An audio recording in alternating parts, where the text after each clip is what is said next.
Olá a todos, meu nome é Danilo, sou um dos representantes do time do AIDE aí, eu faço Ciências Biomoleculares lá em São Carlos, e vim hoje aqui falar qual é a nossa proposta de projeto, né, e pro AIDE esse ano. Então vamos lá. Bem, não sei se isso aqui é um rim para aqueles que não identificaram, né, e o nosso projeto tem a ver com disfunção renal. Bem, a nossa proposta então é apresentar um pouco qual o panorama da disfunção renal hoje no Brasil e como é que estão as coisas, necessidades, o que a gente tem de ferramentas já. Bem, hoje no Brasil, de acordo com a CBN, o censo de 2012 que eu peguei, são aproximadamente 100 mil casos de tratamento de diálise e de transplante no Brasil. Isso gera um gasto para o governo de aproximadamente 1,4 bilhões de reais, que é muita coisa. Isso corresponde, números mais assustadores ainda, 10% da verba destinada à saúde no Brasil. Então, não é coisa pouca, é muito gasto que o Brasil tem, o governo tem, com tratamento de diálise e transplante. Pode falar. De acordo com quem mesmo? CBN, Sociedade Brasileira de Nefrologia. Ah, eu vi CBN, eu pensei que você tinha... SBN, desculpa. SBN, desculpa. Sociedade, né? Tá bom. Atualmente o tratamento ele é realizado em aproximadamente 151 unidades no Brasil. E o tratamento, né, a avaliação da função renal é feito pela taxa de filtração glomerular, que é quanto o seu rim está filtrando. Então vamos lá.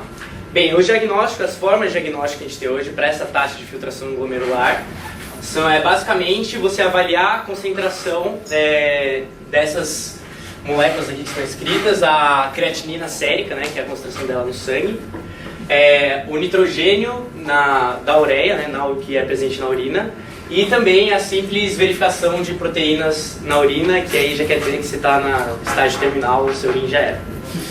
Bem, esses testes, apesar de alguns deles serem relativamente baratos, eles acabam demandando certos equipamentos específicos para que eles sejam conduzidos. E alguns deles são caros. Então, beleza. O que mais? O que mais que existe de carência aí nessa área de diagnóstico? A molécula mais utilizada hoje, que é a creatinina sérica, ela tem uma taxa de correlação com a TFG, que é a taxa de filtração glomerular, muito baixa. O que isso quer dizer? Pessoas que apresentam a mesma concentração de creatinina sérica, que são o caso aqui desses 3 indivíduos, podem estar em fases de doença renal totalmente diferentes. Por exemplo, aqui, todos eles têm 1,2 mg por centilitro, e um deles está totalmente saudável, um deles está na fase 2 e o outro está no final da fase 3, que é quase falência do rim. Quase falência não, ali vocês veem depois que perde 40% da atividade renal. Bem, o que mais? A doença renal crônica é um dos casos de disfunção renal, ela é uma doença silenciosa. Então, esse tipo de complicação só começa a ser perceptível a partir do estágio 3. Além de existirem casos de problemas renais são silenciosos, a gente tem esse problema que os diagnósticos, as formas de diagnóstico que a gente tem hoje só conseguem identificar esses estágios mais avançados. Combinando essas duas coisas, que você tem uma forma de planejamento para tratar essas complicações totalmente mal planejado, não adequado. Então, alguns testes são caros, eles detectam apenas estágios avançados, e porque eles demandam alguns equipamentos, eles só podem ser realizados em alguns lugares, como nas unidades que eu falei, e nem em todas elas, o que torna o tratamento não adequado e pouco acessível para a população. Qual é a nossa proposta esse ano para o AIDE? Criar uma forma de diagnóstico que seja mais barata, que detecte esses estágios precoces, para conseguir tratar o paciente de forma mais adequada, e criar um dispositivo com caráter mais portátil. A nossa proposta é que esse dispositivo não dependa nem de eletricidade. Então, basicamente, você pega uma amostra de sangue, usa o nosso biodetector, sem nenhuma eletricidade, sem nada, e ele vai te dar um resultado colorimétrico ali que você consegue identificar o olho nu. Tudo isso para conseguir uma forma de tratamento mais adequada e acessível para a população inteira. Bem, como eu falei, a taxa de filtração glomerular ela é avaliada por biomarcadores, um deles é a creatinina sérica, como eu já citei, e a nossa proposta é usar um biomarcador diferente, que chama cystatina C. A cystatina C, ela vem sendo recentemente ela está muito bem consolidada como um ótimo biomarcador. O que eu quero dizer com isso? A concentração sérica dela, a concentração do sangue, é constante e ela estabiliza aproximadamente nos 5 anos de idade. E ela é constante para a sua vida. Ela é uma molécula pequena que é filtrada livremente pelo rim e reabsorvida nos túbulos proximais, o que faz com que a variação na concentração dela seja diretamente proporcional à variação da taxa de filtração glomerular. Aumentos na concentração de cistatina C refletem diretamente uma queda na taxa de filtração glomerular. Bem, o que mais? E uma das características interessantes dela, que é a que a gente vai usar para realizar a detecção dela, é que ela é uma proteína que é inibidora de esteroprotease. Bem, maravilha, escolhemos o que a gente vai avaliar. Depois de escolhido o que a gente vai avaliar, a gente montou aqui um circuito biológico lógico para conseguir fazer a detecção dela. Como que é? Bem, eu vou explicar mais pra frente nos detalhes como é que funciona isso aqui. Mas basicamente, a gente vai fazer com que essa atividade de inibição da cistatina C ela seja percebida por uma célula através da inibição que ela causa numa papaína, que é uma esteroprotease. A diminuição da atividade dessa papaína vai ser sentida pela célula e isso vai desencadear uma resposta. Bem, beleza, mas diferente de muitos projetos do AIGE que foram propostos até agora, que é simplesmente a verificação da presença ou não de uma molécula numa solução, que seria só um sim, existe ou não existe, a gente quer saber se existe a mais que uma concentração ou a menos dela. Isso torna as coisas um pouco mais complicadas. Quem vai fazer esse jogo de diferenciar, de analisar e ver se essa concentração está acima dos valores normais, é a interação que vai acontecer entre essas duas proteínas aqui, que é a LAS-R e a QTE. Aqui que está o nosso jogo de diagnóstico, que é essa parte aqui. Bem, o LAS-R ele vai ser a proteína que vai ser responsável pelo disparo da nossa resposta no sistema. E a QTE tem a função de segurar essa resposta para que ela aconteça só quando a gente quer. Bem, eu vou explicar como que funciona essa delimitação, essa barreira que é criada para o disparo do sinal. Bem, vamos lá. O que acontece? Quando a gente tem concentrações na célula de QTE acima das concentrações de LAS-R, acima das concentrações de QTE, bem, antes de eu explicar, a QTE é uma proteína que destabiliza a LAS-R. Quando ela estabiliza a LAS-R não consegue atuar sobre o promotor que ela precisa, o que levaria à resposta. Pode falar. O que siglas significam? Para mim, sempre... O quê? O que siglas significam? O que é LAS-R? Ah, não, desculpa, isso são as proteínas, é o nome da proteína. Não, eu sei, é o nome da proteína, mas é o nome mesmo ou isso é uma sigla para o nome dela? Tipo... provavelmente é uma sigla. É uma sigla para o nome dela, mas é assim que ela é identificada. Que tem com certeza algo. É uma proteína que existe na célula. Eu acho que está ao contrário. Tem alguma Não, vou explicar. Não, o que tem é uma sigla que é uma palavra em inglês que eu não lembro o que é, o LAS-R é uma sigla LAS Repressor. LAS é o nome de um sistema de quantum sensing. Que também é uma sigla. Celular. É tudo... Que é uma sigla que vem do bicho que tem aquele sistema de quantum sensing. Geralmente é do bicho que você descobre onde existe. Entendeu? Mas pode ser qualquer coisa. Tem uma coisa que não ficou clara, eu posso voltar, porque é... Não, é só essa dúvida. Ah, tá. Mais alguma coisa? Se Se tiverem qualquer dúvida, pode falar agora, sim. A gente volta e vocês explicam. Você vai explicar depois do circuito? Vou explicar. Já estou explicando como que é feita essa diferenciação. Bem, quando a gente tem concentrações de LAS-R, então a QTE, você entendeu? A QTE estabiliza a LAS-R e ela muda essa conformação, ela não consegue, de modo que ela não consegue mais atuar sobre o promotor específico na célula que está vinculado à nossa resposta. Então, quando ela está desestabilizada, ela não consegue, a gente não tem resposta. Então, quando a gente tem concentrações de LAS-R... desculpa, tá trocado agora que eu vi. Isso aqui, troca esse sinal. Desculpa, tá realmente trocado. Quando a gente tem concentrações de LAS-R menores do que a concentração de QTE, a LAS-R vai estar totalmente estabilizada, simplesmente porque tem muito mais QTE do que o LAS-R. E isso vai fazer com que a gente não tenha sinal. Se a gente tiver uma concentração de LAS-R superior à concentração de QTE, a quantidade de QTE que vai ter dentro da célula não vai ser suficiente para conseguir estabilizar as LAS-Rs que a gente tem. Bem, agora agora que isso aqui está explicado, eu vou explicar como que funciona o circuito em si. A laser é o ativador, né? A laser é o responsável pelo nosso sinal, é ela que vai desencadear o sinal. Bem, eu vou explicar, essas são as duas situações que eu vou avaliar, com a proposta que vocês entendam melhor o circuito. Bem, vamos avaliar, esqueci isso aqui primeiro. A gente vai avaliar essa situação. Bem, nessa situação aqui, a gente tem esse aqui é o nosso circuito gênico dentro da célula, e a gente vai ver como ele responde se a gente tiver só papaína lá em cima. Bem, o que acontece? Lembrando que é a alteração na atividade dessa papaína que vai dar o nosso diagnóstico, tá? Então vamos lá, a papaína, o que acontece? Na presente papaína, ela vai clivar um linker que vai estar na membrana da célula, que é essa sequência vermelha aqui, fazendo com que aquela molécula amarela ali, o AIP, seja liberado.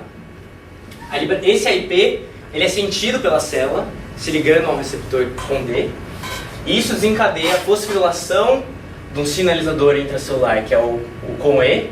Esse cara, uma vez fosforilado, leva à produção de laser. Então, altas concentrações daquela proteína ali, aí ela funcionando a 100%, leva a altas concentrações do laser. Enquanto isso, o nosso IPTG vai estar sendo produzido em concentrações que a gente controla. O QTE, desculpa. O QTE vai estar sendo produzido em concentrações que a gente controla, porque a gente tem controle sobre o cara que induz esse promotor aqui. Então a gente sabe quanto que a gente vai estar induzindo e a gente sabe quanto que vai estar sendo produzido isso aqui. Bem, nesse caso, como a enzima está 100% ativa, não tem nada inibindo ela, a concentração de laser produzida vai ser absurda. Então ela vai passar a concentração de QTE, passa o wall de QTE que tem aqui. De forma que ela consegue atuar sobre o promotor e consegue desencadear uma resposta. Bem, o que aconteceu aqui nesse caso? Esse é o caso... vou indo para outro caso, aí depois eu faço a avaliação. Desse outro lado, quando a gente tem a estatina C, essa aqui é a situação do nosso diagnóstico. É a situação com o sangue.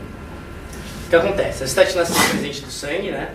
Ela vai inibir a atividade enzimática da nossa papaína, fazendo com que a taxa que essa clivagem aqui do linker acontece, diminua. Concordam? Sim.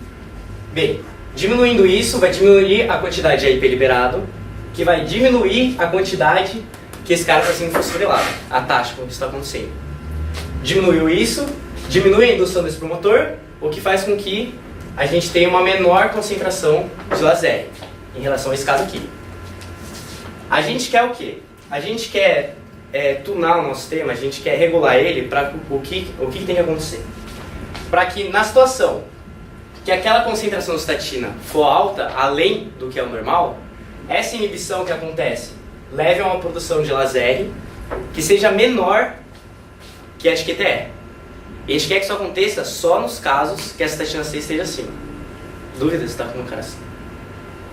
Vocês tá entendendo? Não. Beleza.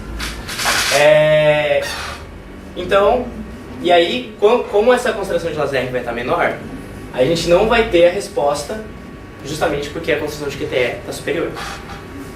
Então o que acontece aqui? Recapitulando tudo. Quando a gente tem concentrações abaixo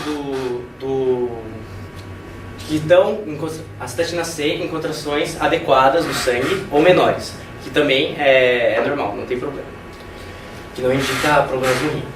Se a gente tiver concentrações menores de estatina C, normal ou abaixo, essa inibição que vai acontecer não vai ser o suficiente para que essa concentração seja menor que essa. Portanto, a gente ainda vai continuar com o disparo do sinal.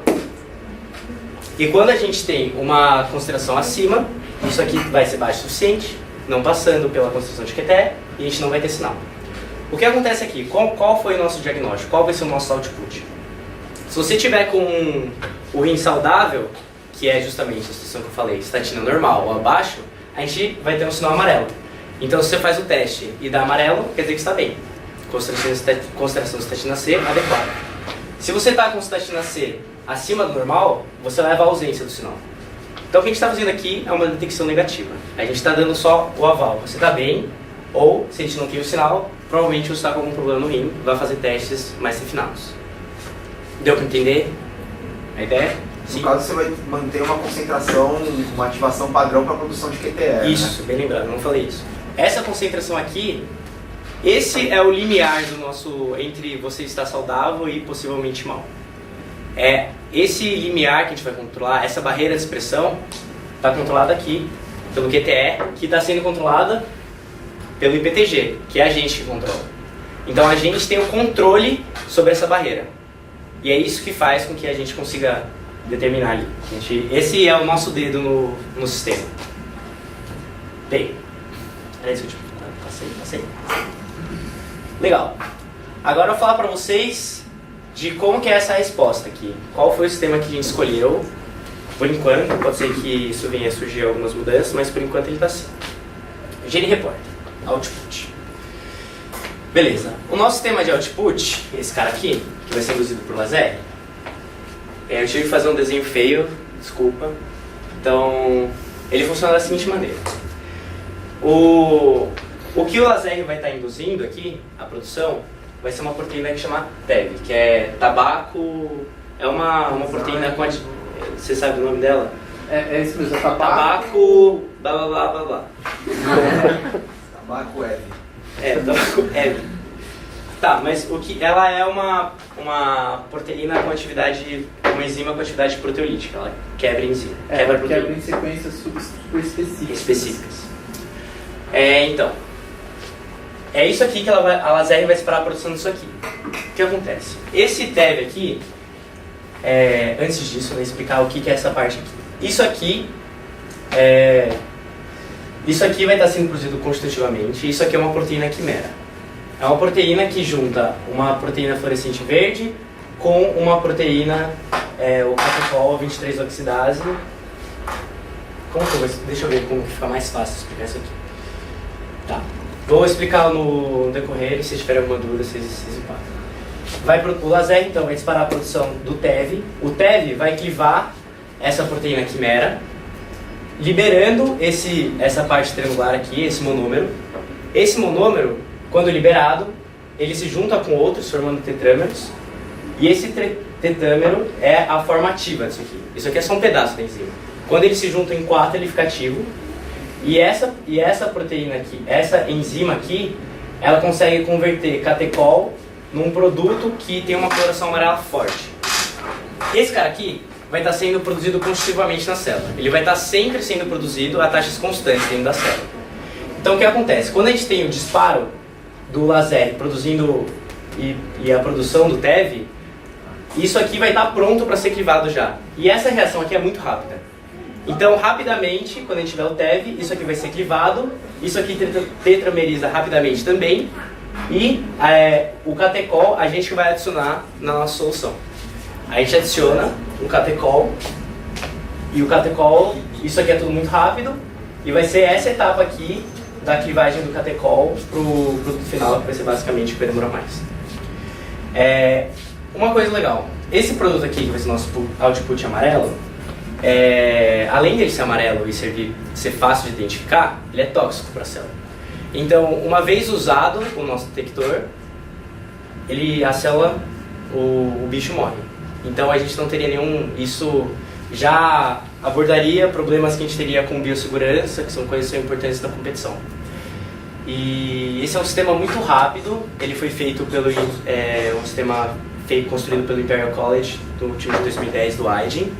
E assim, o tempo de resposta dele é menos de 1 minuto. Qual é o limiar tóxico dele? Tipo, como que você sabe que você vai conseguir ver o nu que tá amarelo antes que mate a sua célula e ela pare de produzir? Esse limiar eu não sei, é uma boa pergunta. Ah não, mas ela vai estar produzindo constitutivamente, né? Isso aqui não é tóxico. Não, tá, tóxico é só a conversão depois do catecol. Tá bom. Mas assim, não sei se é a pergunta, entendeu? Mas talvez seja uma questão interessante pra ver, entendeu? É tóxico quanto? Sabe? Sim. Pode falar. Pra que o GFP tá aí? O GFP serve pra gente monitorar se isso aqui está acontecendo. Pra gente saber se ele está sendo realmente produzido constitutivamente. Você não pode usar quando ele está separado dessa outra proteína que forma um tetrâmero, ele continua sem fluorescente? Sim. Vocês podiam usar isso como uma forma de ver se quebrou. Porque quando você vê que Se quebra... diminui a fluorescência? Acabar com a fluorescência. Sim, concordo. Vou pesquisar isso. Muito bom. Aliás, isso é uma das coisas que precisa ser bem caracterizada também. Sim. Os caras falam que funcionou, mas não tem... Então, uma das funções dele nesse caso, além de verificar se isso aí está sendo protegido corretamente, é saber que isso aqui está em considerações adequadas já. Porque se a gente fizer todo o teste já, o uso do nosso sensor, e isso aqui não tiver em considerações adequadas, não vai adiantar nada, a gente não vai ter resposta. Então, isso aqui é bom para a gente saber quando o nosso biodetector está pronto para ser usado. Quando ele tem uma fluorescência tal, quer dizer que ele já tem isso aqui numa concentração adequada e ele pode ser usado. Uma coisa legal é que poderia ser qualquer coisa no lugar de GFP. Podia qualquer ser coisa, outra, mas aí você bota algo que dá pra você Tem outro lance também, por exemplo, que eu acho que o GFP não seria interessante usar ele como repórter final, porque ele depende do equipamento para ler, né? Se você quer que no final... A gente podia usar a vermelha. A vermelha, ela... Não, porque assim, ela já... não. Não, ela dá pra ver. Dá pra ver, mas precisa de uma concentração... Bruta? Bruta, pelo menos... Porque se a gente conseguir fazer aquela filtração por microfluidica, a gente não vai ter as hemácias. E aí a gente pode usar o corante vermelho. Tem internet nesse computador? Tem. Porque o próximo slide eu vou precisar de Você internet. mostrar o vídeo? Vou. Então... Não, mas em ECOLI é mais fácil, né, o vermelho? Eu tô pensando em pique, a pique não sai nada. em bacilos que a gente vai fazer. Então, não sei. O André que sabe, né, dos bacilos. Bem, Tem que ver com ele, isso aí. next. Tudo isso que eu falei, a gente vai construir em bacilos substilis. Por quê? Porque essa construção de membrana aqui em cima, ela é dependente da parede de peptidoglicano das bactérias gram-positivas, que é onde a bacillus está. Então ela vai ser toda construída em bacilos. E além disso, a bacillus ela tem uma característica muito interessante, que ela esporula. O fato dela esporular baixa o metabolismo, facilita o armazenamento dela, o que torna mais viável a distribuição e a portabilidade do nosso dispositivo. Bem, uma das propostas que foram sugeridas em reuniões para a criação do dispositivo em si é a gente usar um chip de microfluidica. Eu não manjo muito de microfluidica, quem me falou essa ideia foi o Otto. E aqui eu pus um vídeo mais ou menos para ilustrar, seria um negócio assim, tipo, do tamanho de um iPod, tipo, daqueles pequenos do Nano. E esse vídeo é muito da hora e se a gente conseguisse fazer isso ia ser muito louco. Eu vou dar um play aqui. Porque a gente basicamente precisa filtrar o sangue. Não, fiz download em PDF. Não, esse aí, bota. Foi no YouTube. Mas eu mandei PDF no meu... Mas não tem YouTube? tem YouTube. Você usa o iPod como referência de tamanho. Pode. Coloca tipo... Ledon na chip. Você usou o sistema errado. O sistema certo é bananas. É verdade, né, cara? Esse é o seu. Veja como é fascinante. Este é o nosso iPod mesmo. Aqui vocês conseguem ver. Bota full screen. Mas é que a definição do vídeo é muito ruim. Não importa, foi muito legal. Parece negócio retangular, né? O left stick. Ele é um círculo, né? Mas isso é tão bonito, parece um quadrado. Vejam como é fascinante o poder da microfone. Com apenas uma gota de sangue. Não, errei o tempo. Não. Eu já treinado. Virou.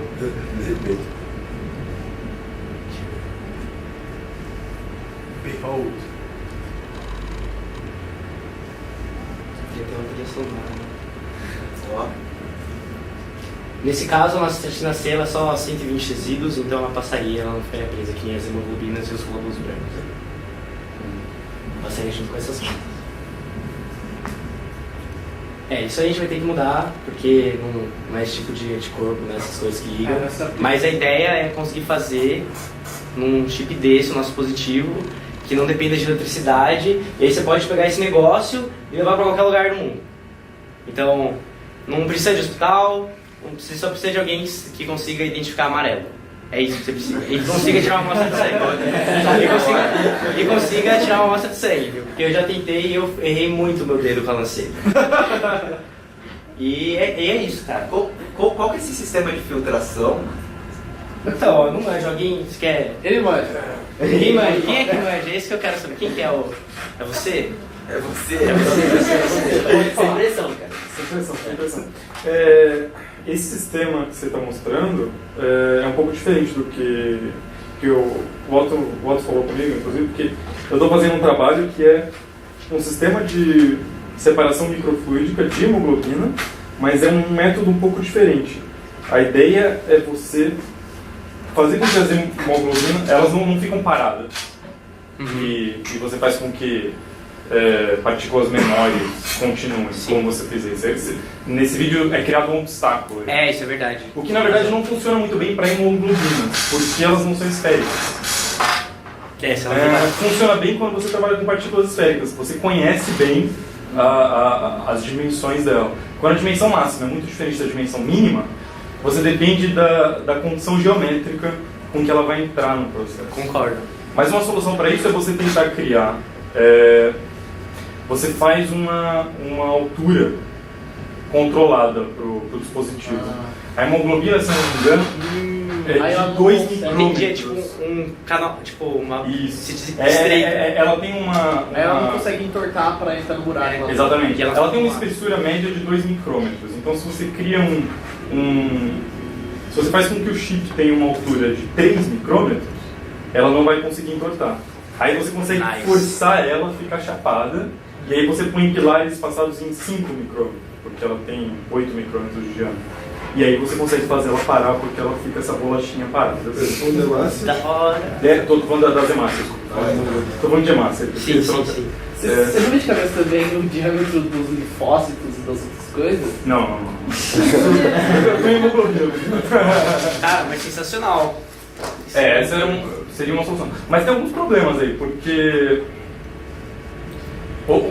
Um outro problema aí, eu não sei exatamente como nesse vídeo aqui, porque o nosso trabalho, a gente tem que usar uma bomba de vácuo para fazer com que o sangue passe. Se a gente girasse assim. Não, exatamente. Você pode fazer um dispositivo com uma centrífuga mecânica. Mas por capilaridade... Talvez por capilaridade dê pra fazer isso. Então, mas o meu medo é que o sangue não é tipo... Ele é mais viscoso, né? Coagula, pá. Tem coagulação, tem viscosidade. Mas eu quero fazer uns perguntas, peraí. Deixa eu entrar na parte que mostra bonitinho. Com certeza são coisas que agregam complexidade nessa coisa tão simples que você tá Quanto fazendo, mais né? viscoso, maior o efeito da capilaridade ou o contrário? Não sei. Professor Lúcio, quanto mais viscoso... Tem os outros problemas de molhabilidade, né? Depende da qualidade do material que é feito isso aí. Por exemplo, um exemplo clássico, mercúrio. Você tem gotículas de mercúrio dentro de um capilar muito fino, para tirar não tem bomba de vácuo que tire. Né? O jeito de tirar é meter calor, então vaporizar o mercúrio e daí se tira. Com bomba de vácuo, se você tiver 3, 4 gotículas de mercúrio dentro de um capilar muito fino, você não tira. Talvez fazendo muita pressão. Né? Então, depende depende de várias coisas, da molhabilidade, depende da tensão interfacial do material. Né? Eu não saberia dizer que material usar aí. Os caras devem ter testado que tipo de material usar para justamente com capilaridade o material se deslocar. Uma outra coisa que eu estava imaginando é o seguinte, um filmezinho aí mesmo mostra, chega uma hora que a princípio toque todos os canais. Exatamente. Mas continua indo partículas para lá, né? O filme aceita isso. Tudo lá, então, aí a proposta que a ideia que eu tava pensando é fazer para usar as câmeras, né, que a gente deveria usar. A gente não necessariamente precisaria desses 3 canais, eu não sei qual é a função dele exatamente, porque que tem 3, não tem um só, se iremos no caminho um só. Eu acho que dá a acessibilidade do que o cara tá querendo dar. Você tem 3 câmeras diferentes, eu acho que uma é controle, a outra detecta controles, a outra detecta outra coisa. Então, uma das câmeras teria que ser os nossos esporos das bacilos, que são os nossos biodetectores prontos. Uma outra tem que ser uma câmera com os nutrientes, que aí você quando o esporo entra em contato com o cliente, ele desesporula. Sequencialmente, ele desesporula. E aí, desesporulando, ele constrói toda a parede dele, né, os mecanismos, as estruturas que a gente precisa fazer detecção. E depois disso, ele encontraria com o sangue. Então, acho que seria um compartimento... Talvez seja mais fácil alguma coisa que você quebra e aí você libera os nutrientes, igual aquele saquinho do Imperial College. É tipo um clique assim, né, um botãozinho assim, tá. Outra coisa, Lindo, eu sei que já fizeram isso, né? Mas nesse processo de desesporula, tipo, qual que é a produção dessa proteína que você quer que ele faça nesse processo de desesporulação, sabe? Porque eu imagino que ele não vai estar num estado metabólico normal, sabe? Também afetado, sim. Coisas do tipo, você tem alguma medida disso? Tipo, então, por exemplo, a produção de CoE para níveis adequados para a gente usar o dispositivo é tipo 20 minutos. E a desesporulação, processo total, é 1 dia. Então, tipo, se você sabe que você vai usar... Não é esporulação que é 1 dia? Desesporulação. A Monique me falou, não sei, acho que é desesporulação, sim. Não. Ele tá ficando ativo ou deixando? Ficando ativo. Tá entrando na forma ativa. Isso demora 1 dia. Então, pra quem esperou 1 dia, 20 minutos, né?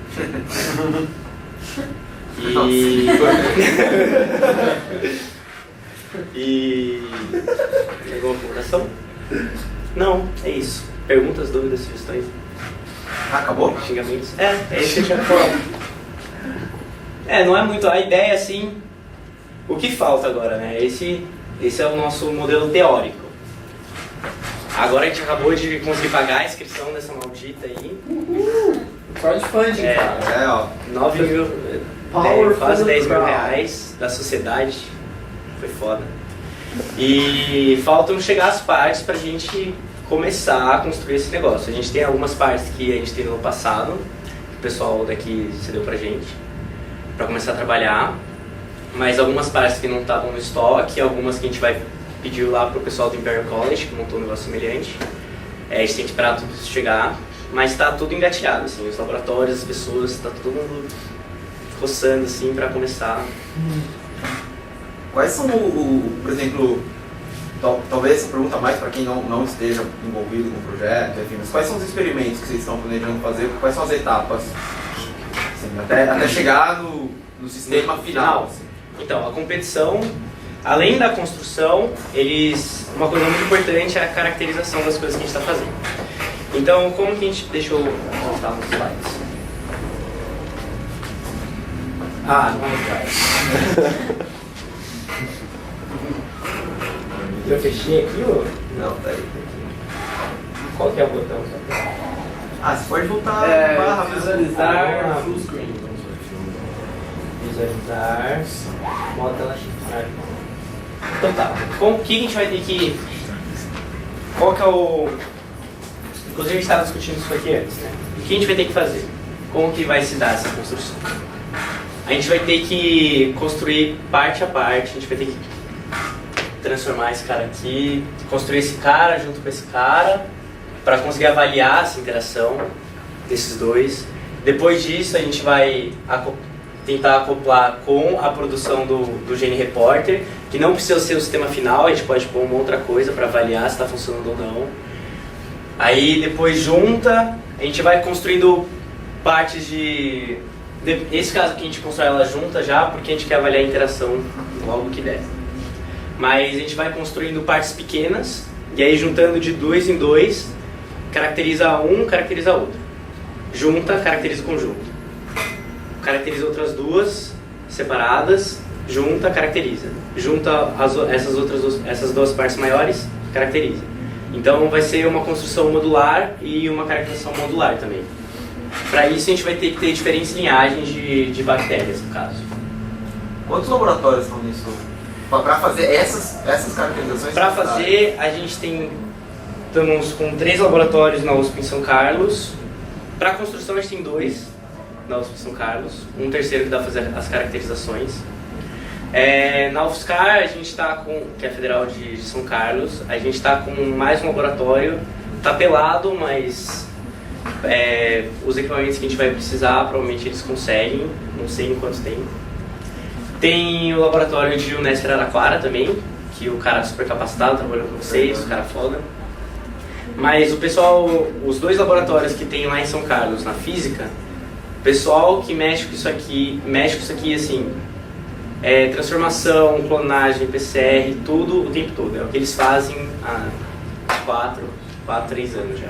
Eu digo em relação à montagem do sistema mesmo, A construção a gente tem, isso. As pessoas por enquanto fazem confirmado 3. porque por exemplo, no primeiro ano que a gente participou, puta, é um lance assim, demorado e difícil de você constatar, assim, né? Você fez, por exemplo, na primeira, não sei quanto tempo demora em bacilos, mas em E. coli o ciclo é tipo de 1 semana, assim, até você pra conseguir transformar, né, e tal. confirmar, assim.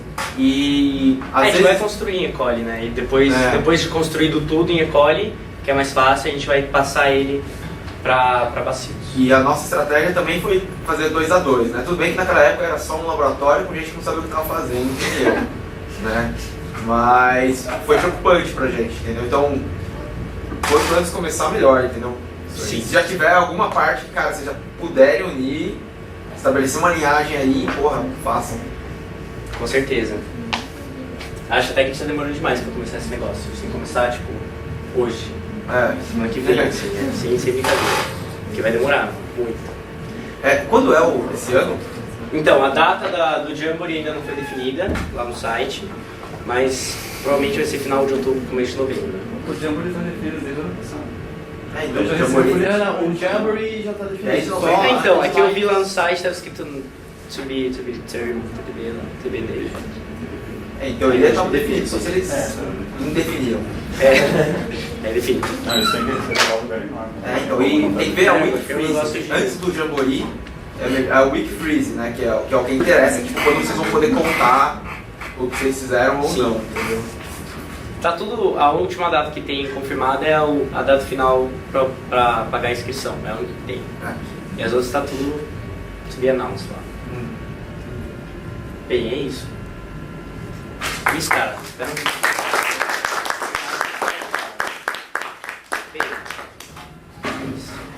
E aí, professor, você tem mais alguma observação? Você acha que vai funcionar? Eu queria muito no final. Posso ficar de boa.